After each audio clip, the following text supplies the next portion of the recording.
a kite protest. We're going to fly kites because it's more entertaining watching a kite fly away from the field than what happens to be out there on the pitch.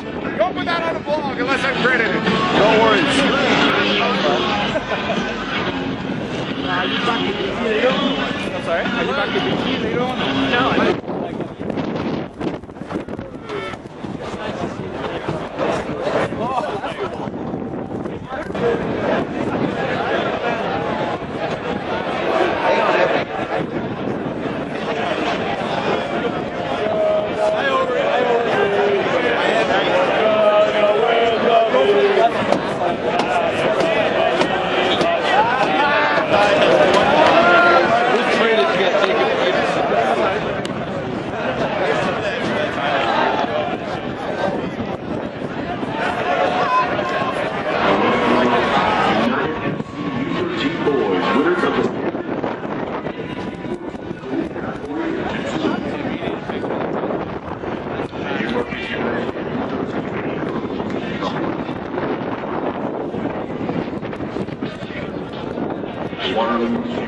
Eight-year-old winner of L3WOYSL. My apologies. Tim here once again. View from the South Stands coming to you on Tuesday after TFC's most recent, do I have to say it? Most recent unsurprising defeat at the hands of DC United Saturday afternoon at BMO Field. Life and motivation and the fact that this team can just suck the soul out of you sometimes has meant that I haven't been as diligent as I probably should be with my blog over the last couple of weeks, and I do apologize for that. But it's hard sometimes to talk about this team when you're often talking about the same things over and over again. You're talking about the same issues over and over again. So I'm going to keep it short and sweet. The game, such as it was irrelevant. In spite of some decent play,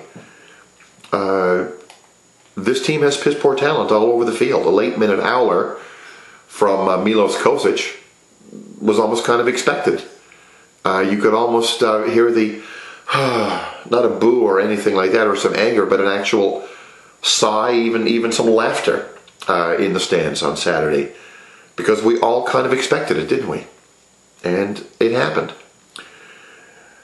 Now, the video I showed earlier, which I took from section 113 this Saturday past, showed a lot of empty seats.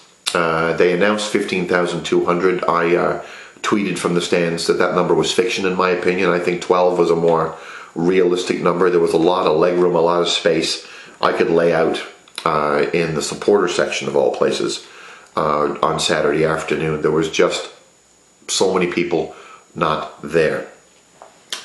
And a lot of people either chose to not come, and I've got respect for that. A lot of people like myself did choose to come and support the team and cheer, at least half-heartedly from time to time. I wasn't my usual boisterous self, but again, I chose to be there. That's my individual choice that I make. And there were other fans there that were wearing paper bags over their heads and protesting. And I've got all kinds of respect for that as well. The supporters that made a conscious effort to stay away because they love the team, supporters that chose to go to the pitch and support their team in person, and those fans that put time and effort into putting a bag on their head. I suppose it takes time to get it fitted, and to put signs of protest together. Again, I've got all kinds of respect for that position as well. Those fans are not the worry for Maple Leaf Sports and Entertainment. Those fans care. Those fans will renew their season seats, and those fans are going to keep coming back. That is your core, and it's important to take care of your core. But the core is, such as it is going to be coming back. Maybe not as strong as it did in previous years, but there is a core base that the team can build on. It's the 8 or 9 or 10 or 11,000, depending upon how you count things, fans that were disguised as empty seats on Saturday. And the scalpers with dozens upon dozens of tickets in their hands on Saturday. That's the worry. And that's the concern right now. And that's going to be something that this team has to address, and has to address soon.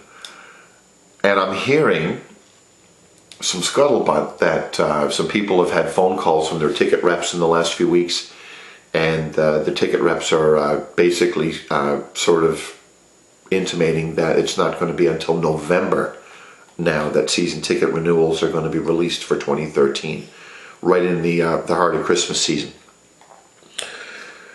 I took a look on MajorLeagueSoccer.com last week, just out of curiosity. If you go to MLSsoccer.com, the league's website, and on the top of the page, running from the left to the right, you'll have little icons, basically the badges of each team. Go and click on them and take a look at tickets, and you'll see that every single team, all other 18 teams in Major League Soccer, with the exception of Toronto FC, have already announced season ticket details for 2013, and we have not. And I don't know what that is. Is that incompetence? I would hope not. I've always thought that to a certain degree, the off-field business end of this team has been much more intelligently run than the football operation. But I'm a little skeptical right now, considering that we've got a free fall in attendance. We've got a team that's horrible on the pitch to watch. We've got a lot of anger and frustration, and people giving up hope with this team.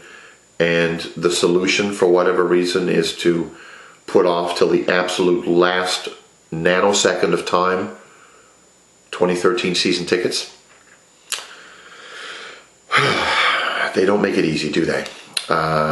Life and motivation, as I said, sometimes get in the way of doing this blog. But this team certainly frustrates the hell out of me sometimes as well. And I really hope that they get it together. Obviously, they've got to get it together on the pitch, and that's something we'll be talking about in the weeks and months ahead. But off the field, they've got to get the season ticket package out. They've got to get it out soon, and they've got to get out there and actually talk to their fans and show make tangible promises as to what they're going to do going forward to actually improve things both on and off the field. And they've got to actually make a substantial price decrease as well, because nothing less is going to be acceptable, I don't think, to at least a lot of the fans that were disguised as empty seats on Saturday. One more game for TFC at BMO Field on the 20th against the Impact. I really hope that they can dent the Impact season with a win. I was hoping that they could catch the Impact when Paul Mariner took over and things started to actually, turn around just a little bit. We had that little blip in performance, and then Couvermans goes down and Franks goes down, and the season goes down the toilet as well. And Montreal is on the outside looking into the playoffs, but they've had a decent expansion season to their credit. Let's hope that we can actually beat those guys on the 20th and get some pride back in the badge. And speaking of badges, I'll be joining many of you, or at least many of you, I hope, will be going and joining me this coming Friday evening at BMO Field when Canada's national team takes on Cuba in a critical World Cup qualifier. So I hope to see many of you then. Thank you again so much for watching, and I promise I'll be a little more diligent next time. We'll talk to you soon. Cheers.